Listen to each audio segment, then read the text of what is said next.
welcome on to Channel 4's The Real Football Fan Show podcast with me, Robbie Lyle, and also special guest today, Louis, big Chelsea fan, and Toby, massive Tottenham Hotspur fan. The show that's made for the fans.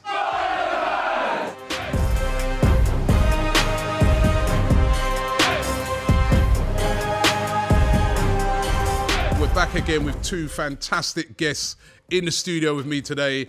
I've got Louis from 100% Chelsea. How you doing, Louis? I'm not bad, Robbie. Yourself? Good. And I've got Toby from Tapping Football, big Tottenham fan. How are you doing? I'm good. I'm great. I'm fantastic. Listen, it's great to have both of you here today. I remember on the TV programme, both of you took part in the fan battle.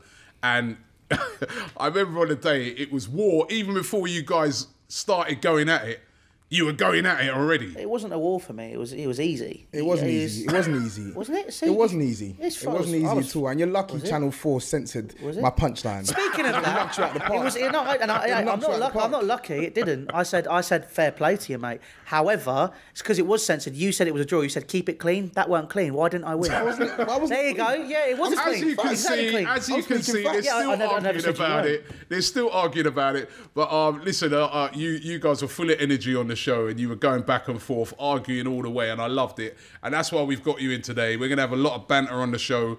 And of course, we start off by taking a look back at last weekend's games. And the big game last weekend was, of course, that one which involved your team, Louis. Chelsea, with Manchester United visiting you guys at Stamford Bridge. It ended up 2-2, a fantastic game. Just before I get your view on it, Louis, let's take a listen back to what the fans had to say after that game. We hear now from Chelsea and Manchester United fans.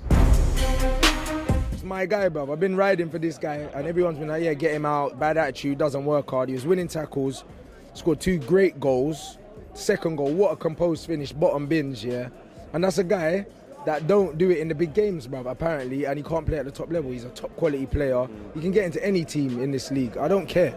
He's that good. And he showed that today. So everyone's saying he needs to leave. He's not good enough. Whatever, innit? Like, do you know what I mean? There you go. There's your Martial pie, bruv. Do you know what?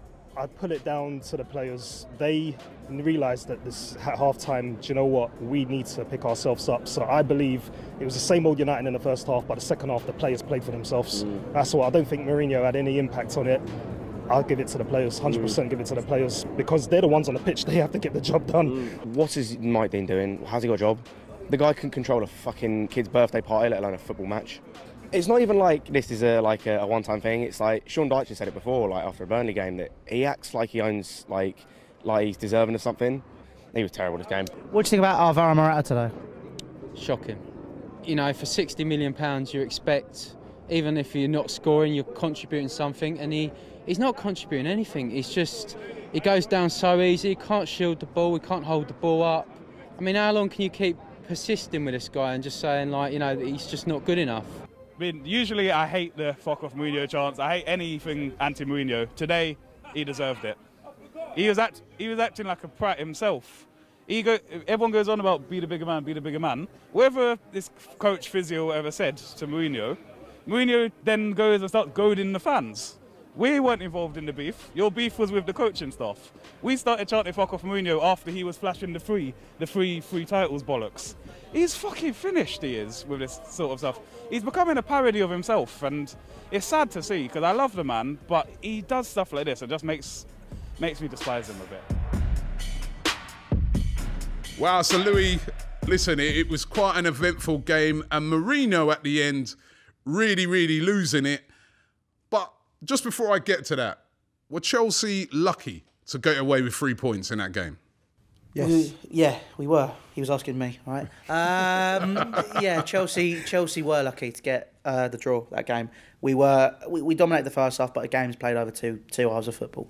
Mourinho figured us out, and you know they applied the pressure. However, the one thing that we were doing that game was we were getting to the edge of the box. We were playing the football that we've been playing this year, and we were fortunate that Ross Barkley was in the right place at the right time to put the ball in the back of the net. And obviously, he's been playing absolutely amazingly. But I think the whole event itself, obviously Chelsea versus Manchester United now with Mourinho in charge at Old Trafford, it's a very intense game of football, regardless of what the build-up is or everything. It's a case of... How comes you guys have turned on the guy that's brought you 3 trophies? You saw him at the end. He was walking off. He was holding his fingers up, signifying free, reminding you guys. It's disrespectful. Did you think that was disrespectful, Toby, the way that they were booing Mourinho? Of course, I hate the guy. But if I was a Chelsea fan, no matter what, no matter how he left the club in the previous couple seasons, you can never boo him. He's your greatest manager in the Premier League. You can never boo him. You can never boo him. He put Chelsea on the world stage. Yeah, what I don't appreciate is the fact you're tarring all of us with the same brush because I didn't do it. Because I don't agree with it. But most of your fans a lot of our fans were. Why? Why are they booing him? A massive collective of your fans. You have no class. You have no class. I told this to you on the show, and I'm telling it to you again.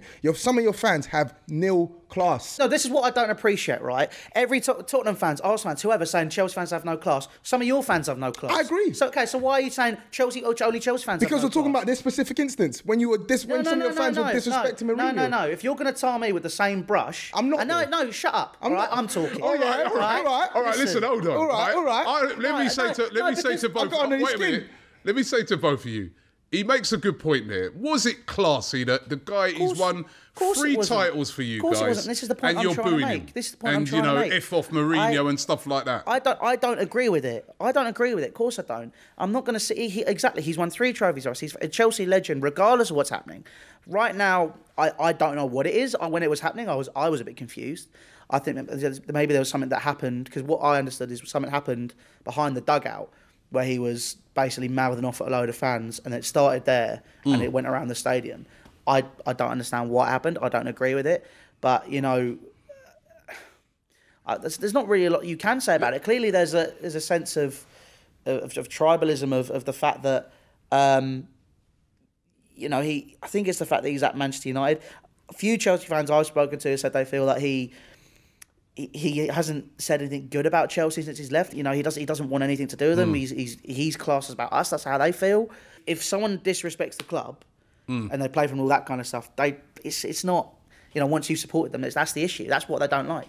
Toby, what did you make of the incident? Right at the end of the game, this could have been what sparked it as well. Right in the there was the coach of Chelsea who ran onto the pitch when Chelsea got that last minute goal. Last minute equaliser. The Chelsea coach Marco Lani, who's now been Yanni, who's now I know he's got he's Italian. He's been censored now, right?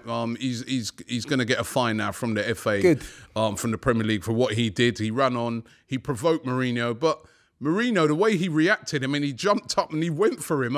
Listen, Mourinho had his claws out ready for Iani, and if I was him, I would have done the same thing because you've already gone past him once.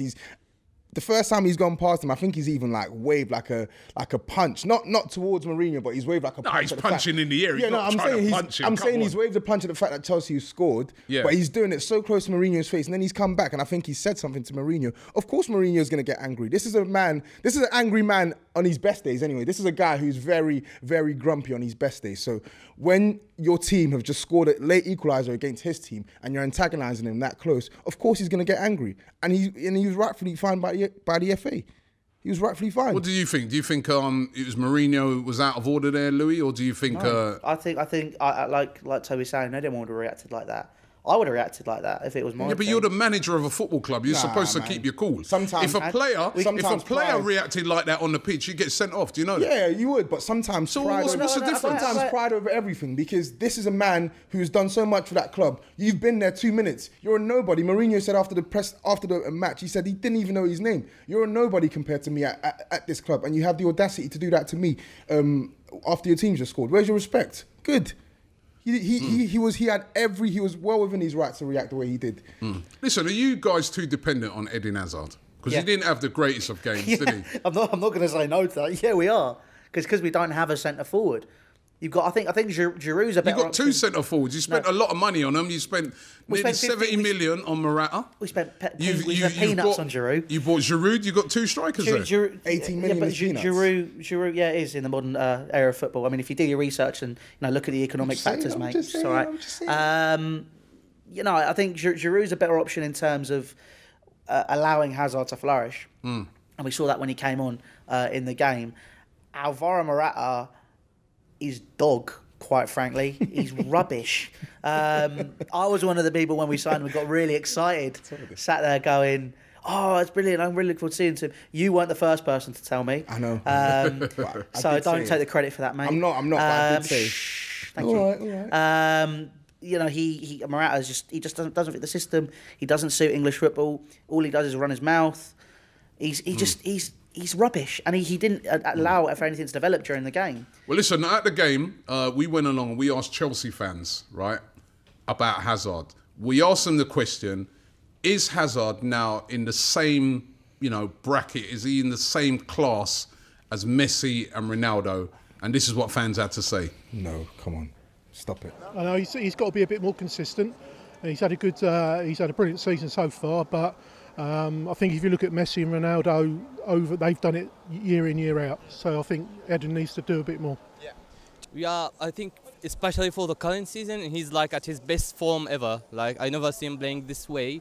And if you compare him to Messi and Ronaldo, especially this season, I'm not talking like in a general way. Yeah, he's in the best form. He's just in the same level with them, I think, for this season. If he stays, he can be like our second Gianfranco Zola. I think he's already in that level. Yep. Ronaldo and Messi are on the way now. They're on the way down. They've had their time, It's Hazard's time in the next few years, I think, yeah. He's had a bad season when the manager's had a bad season, if you know what I mean.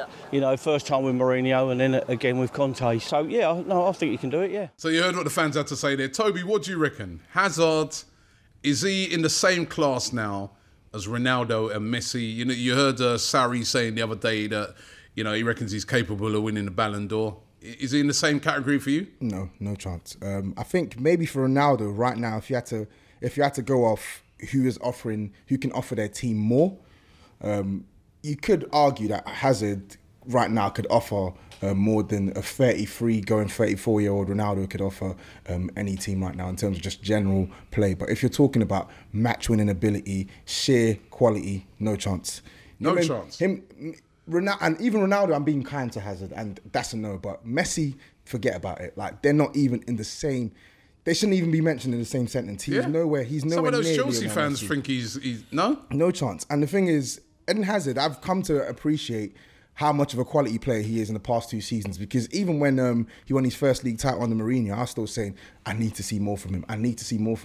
And I kept that opinion up until the Conte season. Because I think that Conte season, people were saying, oh yeah, Conte really got the best at Eden Hazard because he relieved him of some of his defensive responsibilities. And he did. And he was devastating that season. Kante won Player of the Year. But me, in my opinion, he was just as good as Kante. Like, he was class. And even last year as well, when they were floundering in the league, there was one player that was always giving it his all. I remember a game when they lost 4-1 to Watford. They were down to 10 men. Bakayoko got sent off. Like, at the game at 1-0, Hazard scores. The goal he scored was a phenomenal goal. And you're thinking, this is a goal that's worthy to win you a match. And they go on and lose 4-1. So clearly, you can see that the guy is a brilliant, brilliant football player. But comparing him to Messi and Ronaldo is a reach. He's not even in Neymar's category. In that category for you, Louis?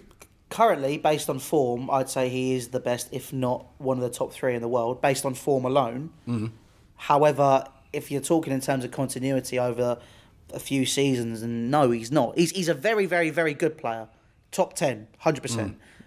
But I think when Sarri was saying, it's a case of he's capable of winning the Ballon d'Or. Maybe not this year, maybe another year. Maybe if he does go to Real Madrid, if Conte goes, he won't be going. But if he does go to Real Madrid, if he does go elsewhere, maybe he can. He won't do it in a Chelsea shirt. Because I think that the biggest thing is, and he came out and said a few weeks ago, and he makes a good point, to win the Ballon d'Or, you need to be in Spain. I mean, you're seeing, obviously, Ronaldo and Messi are banging in goals consistently. We're amazing out there. I'm actually quite glad you didn't raise the whole point of he's not consistent and all of that kind of rubbish. No. Because he's been superb consistently for 3-4 years. We have relied on him. 3-4 years, really? Yeah. 15-16, where was he? Or 15-16. Where was he? 15, outside of 15-16, 3-4 years. You just said 16, 17, 17-18, he's been mad this year. That's 3 years. That's 2.5 years. That's 3 years. That's all right. That's 3 different seasons. They got to have argument That's over 3 different seasons. It's when I'm making my point, you talk over me, but when you're talking, I let you speak. So let me make mine. All right. All right. Let me quickly just give you some of the results of the other games. Running through them quickly. Bournemouth 0, Southampton 0. Pretty boring game that was. Cardiff getting their first win of the season. They won 4-2 over Fulham. Fulham in trouble at the moment. They really need to start getting some wins together. Man City 5-0 winners over Burnley. They certainly are looking like a team that are going to win this league this season. Newcastle as well. Another team that's struggling. Another defeat for Rafa Benitez. Louis laughing there. Ex-Chelsea manager. But Brighton beating them by 1-0. Wolves' surprise defeat at home to Watford. They lost 2-0. Huddersfield beating Liverpool. Beating Liverpool, losing 1-0 to Liverpool. And again, Huddersfield, another team that's really, really struggling. Everton 2-0 winners over Crystal Palace. Another team really, really struggling. My team, Arsenal, with a fantastic win. 3-1 over Leicester. And Tottenham, Toby, your team, scraping a 1-0 over West Ham. Were you a bit fortunate to get away with the 3 points there? Very, very fortunate. Scraping, struggling, but we did what we could to get the 3 points. Even though you guys are not particularly playing well, a lot of Tottenham fans are saying at the moment, it's your best start so far ever to a Premier League season. Yeah. What can Tottenham do this year? Is this the year that Pochettino is finally going to win something? I think he can definitely win something, but I've always thought he could have won something in the past probably two seasons. I think a cup win is definitely within our reach. As far as the Premier League is concerned, I think it's a step too high for us because I can't see anyone topping this Man City side this season. They're just absolutely devastating. I know. But Pochettino has to win something now, innit? Of course. Everybody recognises that he's a top-class manager, but it still looms that he's not won anything. And I mean, Louis, what do you think? He's not won anything yet. Do you rate him? I think Pochettino's a good coach in terms of nurturing talent. However, he just doesn't seem to have that edge. I think I don't put it all on him. I think Daniel Levy's got a lot to blame. He's got to take a lot of the blame. You know, the whole wage structure and all that. He's made Pochettino's made clear points saying he doesn't agree with it, and they lost out this summer to big players because of that wage structure, because people didn't want to come to Tottenham. Talking about, saying should he win something this year, it's the same team as last year. They haven't improved, whereas everyone else has. Obviously, Arsenal we would talk about already. All right, but maybe you're right. That's maybe for the league. But what about a League Cup? What about a FA Cup? A young FA Cup or a Poxy Carabao Cup. I will take anything right now. We need a trophy. Poxy Carabao Cup. You ain't won it. I know we haven't won it, and I won it. Last time you were in the final, we beat you. What's that? Last time we were in the final, we beat you. No, and the last time you won it was 2008 against us. No, we beat you in the final in 2008. Yeah, I just said that. I said you didn't beat us in 2015. Oh, yeah, 2015, 2-0, yeah. Nice one, mate. I blocked that one out of my head. All right, listen, let's get into the baller and the waste man of the week. We do it on the TV show. We do it here on the podcast. That's the person, player or team as baller that were absolutely outstanding last week. I've got 3 candidates. Let's see what you guys think of this. Candidate number 1, Martial of Manchester United. 2 goals in the game. He looked brilliant. We keep thinking to ourselves, why is this guy not doing it every week? Is it him? Is it Mourinho? But both, in your opinion, but it was a great performance by him. Cardiff, they got their first win of the season on I keep hearing people going on about Newcastle and the limited amount of players they've been able to buy. Cardiff, limited, basically a championship team, isn't it? And they got their first win out of the bottom 3 as well. So, and candidate number 3, Mesut Ozil. I thought he had a fantastic game the other night. 6 goals. He was back to his best. Yeah, the winner, who would you make the winner? Martial. Martial, you go? I thought Martial as well. Then he said Ozil. Yeah. But Ozil the way he influenced this week, obviously, basically, he does pop in and out. He goes to the shops and he comes back whenever he wants. But this week alone, Ozil he absolutely demolished that Leicester team. Honestly, he was superb. That 3rd goal you scored, absolutely amazing. Yeah, he could have had that free assist that match as well. Just if not for Lacazette's finishing too. And the winner of Baller of the Week is Cardiff City. Brilliant performance by them out of the bottom 3. Well done to Cardiff. Now time to get into the waste man of the week. That's the person, player, team that's been absolutely rubbish. A waste of time this week. Candidate number 1, Newcastle. No wins yet this season. Moaning all the time about lack of players and that. But look, as I said, look at Cardiff. Look what they've done. Poor by Newcastle. Candidate number 2, Marco Ianni. Have I pronounced that right? He is. Ianni, the Chelsea coach who run onto the pitch, you know, pumping his fists and that and saying things at Mourinho, which was well out of order. And candidate number 3, Mourinho. Ah, come on. Lack of self-control. Control yourself. You've got to take Mourinho out. Take Mourinho out. I think... No, Mourinho... Listen, as I said to you guys earlier, if a player did that, he'd have got sent off. You've got to control yourself. What about... You've got to control yourself. And not only that, Mourinho, how many times has he done that? How many times has he run down... Remember at Man United that time he run and he slid in front of the United fans. This is why. He's walking off, he's waving 3 fingers. He's in there. He's in there. He's not. I think that. He's in there. To be honest, Mourinho... He's a wank. To be honest, Ianni, Mourinho, Sarri, they organised it. It's done now. Leave it. As you know, there's no point to continue. Well, no, it's not done as far as I'm concerned because the winner is Marco Ianni, out of order, running onto the pitch. No. Pumping your fist. You are the waste man of the week. Final. No. What about Newcastle? I haven't even discussed that. I understand why people say Marco Ianni. I understand Jose Mourinho, but to be honest, like I'm saying it's done. Why? There's no point to continue raising it. They dealt with it in-house. The FA have dealt with it. It's a done story. There's no point bringing it back up. Talking about Newcastle, Rafa Benitez coming out and blaming... He's coming out and basically firing shots at Mike Ashley and saying it's his fault, all that kind of stuff. Obviously, Newcastle fans are now turning on Rafa Benitez as well. You know, Newcastle are in a rut. Yeah. You are right, Nick. You make some great points for Newcastle, but it's my show and I'm going Ianni and that's it. It's done. Right, listen. We caught up with Troy Deeney the other day at the Watford training ground. Always a great guy to speak to. Let's hear what Troy Deeney had to say. Robbie here for the Real Football Fan Show. I'm here with a legend.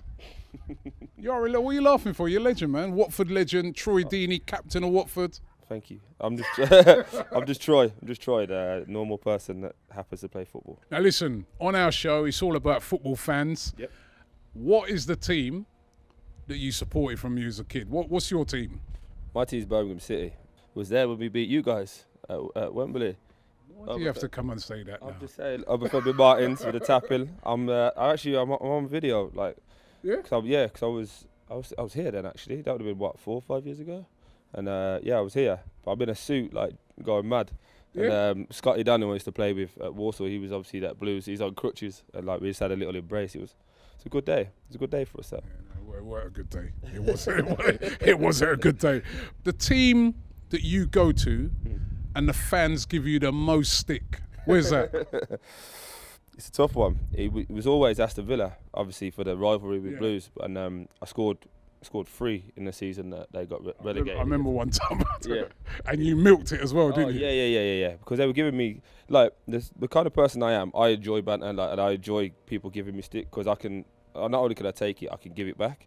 So, like, in Birmingham, it was kind of, I knew if we didn't win or if I didn't score, like I couldn't go to any pub. Like, you know, like, I was just going to get ripped. So, yeah, that was a bit of back and forth. But then obviously now it's got the whole Arsenal thing because of the stuff we did last season. But I enjoyed that game. I genuinely buzzed off that game. You like it, innit? You love when you're getting a load of stick. You like that banter, don't you? Yeah, of course. And it makes me like want to shove it in your face a bit more. But also I'm humble enough that like.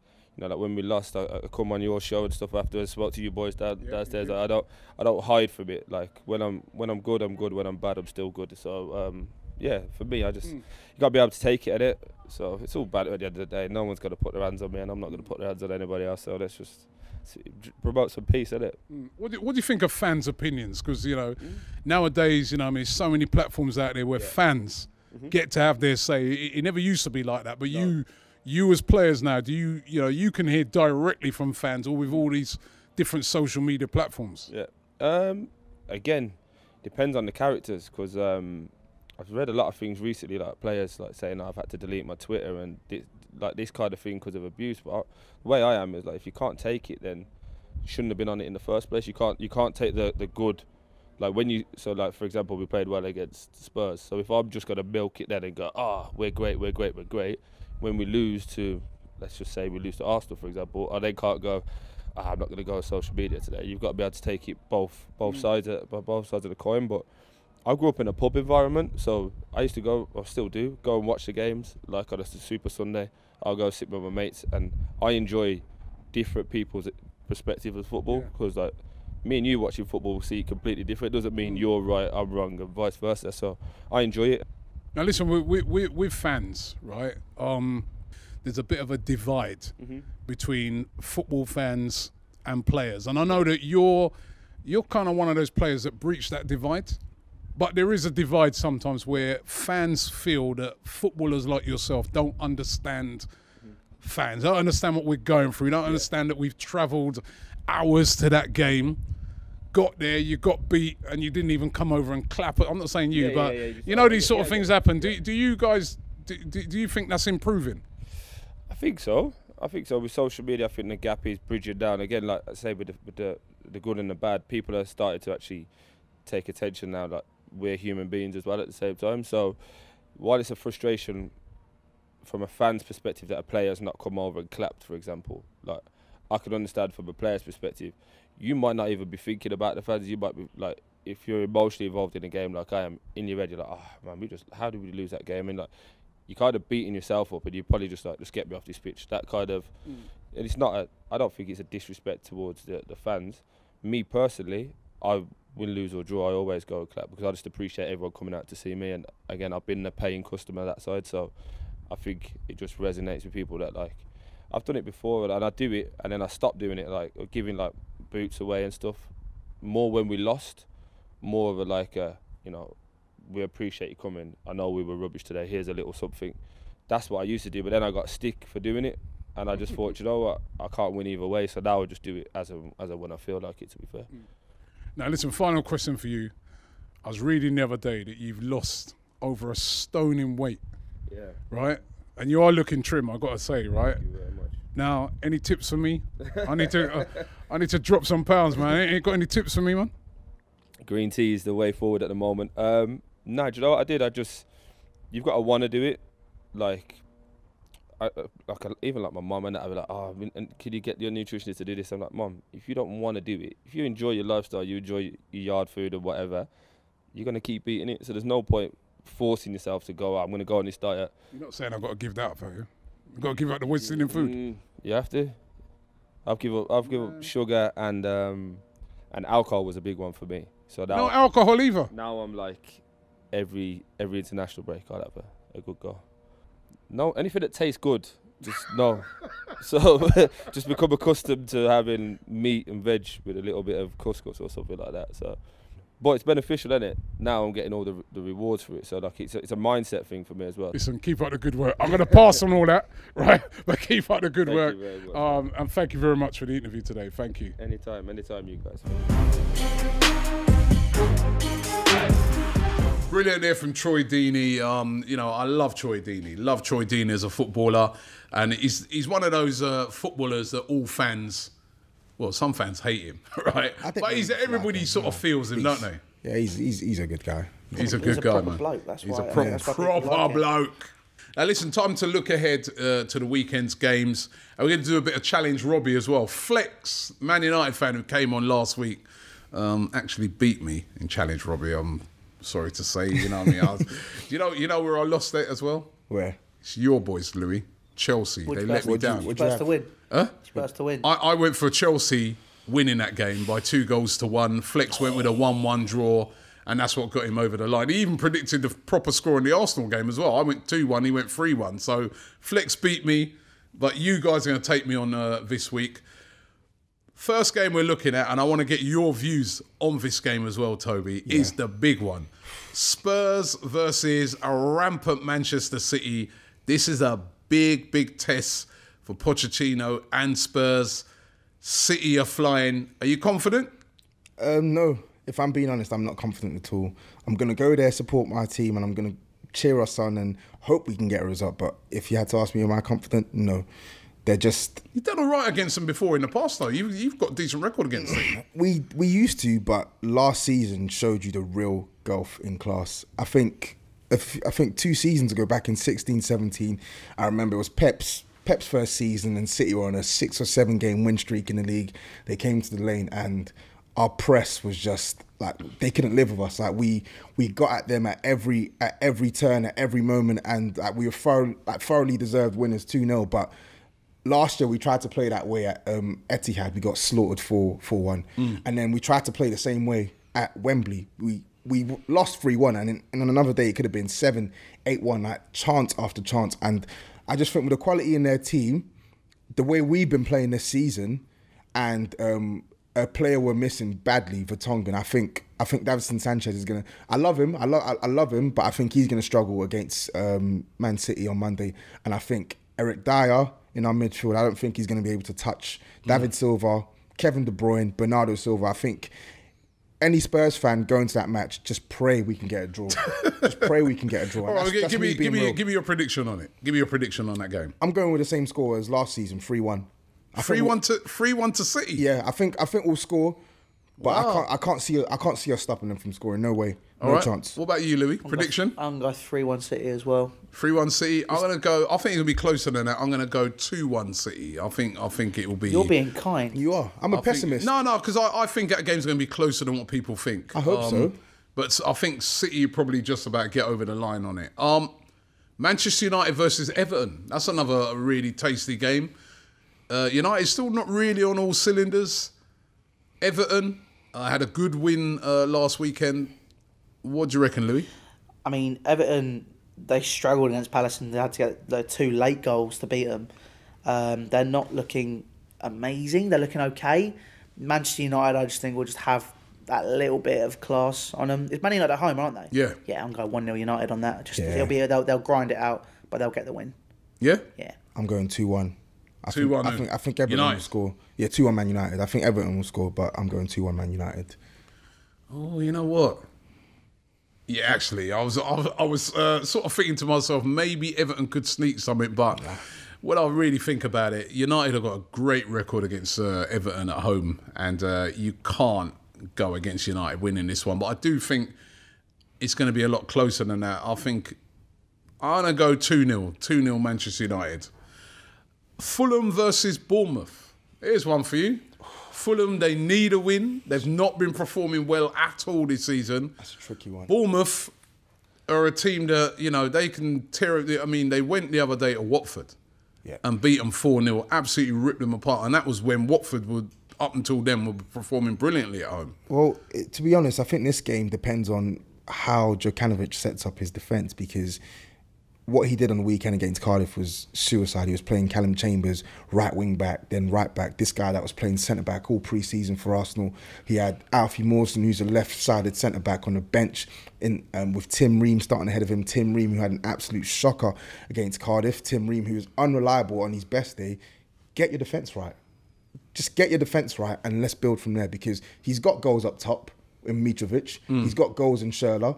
He's got goals in Sessegnon. Get your defence right, and you may be able to get a result. That being said, I'm going to go for Bournemouth 2-1. 2-1. Louis? Djokanovic is a dead man walking. He's a dead man walking. You reckon because there's a lot of people saying if he loses this game, that could be... He is. That could be more or less it. He could get the season's only just started. You've got to give him a chance. They spent £100 million in the summer. 100 million. Yeah, but that's a lot. It doesn't matter if it's 100 million. All these players have got a gel, haven't they? No, of course. I understand that, but he had an existing 11, which he's just added little bits to. He had little bits of class. These players have had time to gel. They started well. The team is there. It's just the way he's setting up, as Toby's already said. He's not setting up in the right manner. He like Callum Chambers at right wing back. On his best day, Callum Chambers isn't a good player anyway. So it's a case of, come on, he's not that. Yeah, he's right. It's a case. Oh, you agreeing now? No, I'm agreeing. Callum Chambers isn't a good player on his best day. No, but I think they're going to lose this. Prediction. Josh King's going to absolutely run riot. I'm going to go 3-1. 3-1 to Bournemouth. I'm going against the grain here. I'm going to go for a Fulham win. They need a win. They're going to play for the manager in this game. Seri's going to step up. Mitrovic's going to step up. I'm going for a 2-0 win to Fulham. Okay. Bournemouth. The defence are going to keep a clean sheet. You don't think Miracles Bournemouth are going to score? happen. Right? 2-0. Let me just run you quickly through the other games. Brighton versus Wolves, Southampton, Newcastle, Liverpool, Cardiff, Watford versus Huddersfield. That's a big one for Huddersfield. Leicester, West Ham, and Burnley versus Chelsea. All right, so that's a big game. And Crystal Palace versus Arsenal as well. So some great games there over the weekend. Guys, got you here in the studio, right? Of course, I suppose we're all looking at it and thinking more or less City and Liverpool, one of them two are going to challenge to win the league. Is it, you reckon, or do you think Chelsea got a chance to win it? No, we ain't got a chance. We ain't got something forward. So if you don't think that Chelsea are going to win, which London team is going to finish the highest? It's a tough one. It's a tough one. Who's going to be the kings of London? I'd go currently based on form, but then it's you've got. Who's going to be the kings of London? Us. I've just got to say us. You're saying Chelsea? Yeah, we've been the kings of London for the past You're saying Spurs? years. I'm going Spurs. We'll tick.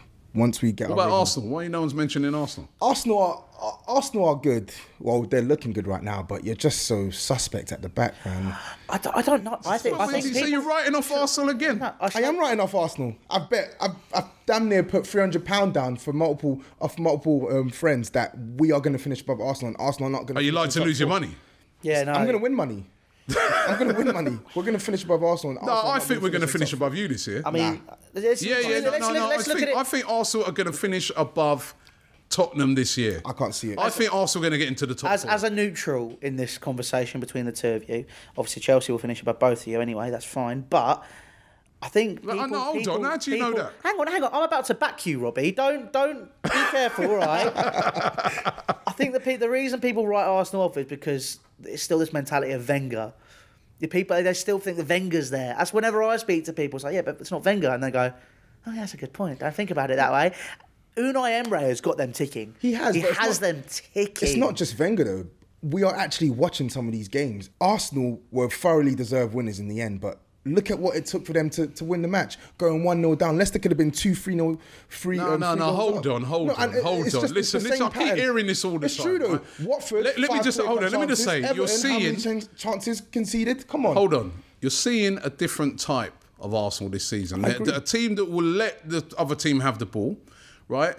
And are defending better. Teams that, yeah, of course. They're not defending better. Come on. Leicester did not have a lot of clear-cut chances in that game. Clear-cut. They had chances, but they didn't have a lot of clear-cut chances because they were defended. Do you want me to count And them? Arsenal, in Aubameyang and Lacazette, right, and Ozil, have got some very devastating players going forward, capable of hurting teams. Ozil needs to turn up. Yeah. He doesn't always turn up. He's a great player. I'm not saying he's not, but he's not there every single week. Tottenham and Chelsea, listen, I do think Chelsea are ahead of Arsenal at the moment. But I think Arsenal are going to finish ahead of Tottenham. Funny that. We'll see. It's going to be interesting anyway because Arsenal, as you said, Emery has got Arsenal ticking now. And for all your defensive frailties, the goals are free-flowing now. And your defence ain't been that great, Tottenham. It hasn't, but Look against Cardiff. We've kept 3 clean sheets now back-to-back. Against Cardiff. Yeah, you didn't Cardiff, really deserve to get anything out of that game. I agree, but we were missing our best centre-back over the past 2 seasons, so allow us that gap for it. Who is the biggest club in London? Yeah, that's an easy. It's Chelsea. That's easy. As much as it pains me to say, it's Chelsea. Right, but over the past 2 years, in terms of the it's team, not Chelsea, it's in Arsenal. terms of the team that's been the best in overall, it's been Tottenham. League form, I think that's the key word. League. Obviously, last season they were superb. They finished above both of us. We won the league the season before. We were fantastic. We're a great team, but Tottenham consistently performed as well. It comes down to basically this year. I think Chelsea and Arsenal are in a state of transition. I think that it's gonna be interesting to see what happens with us. But Tottenham are falling behind, and I'm loving life. We'll see how far we fall behind this season because it's going to be interesting. It's going to be a great season. Listen, all the teams are up there. They're all performing really well.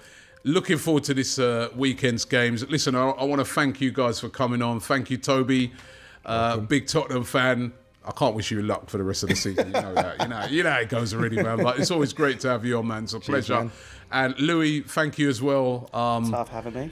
Thank you. And listen, can't wish you luck either.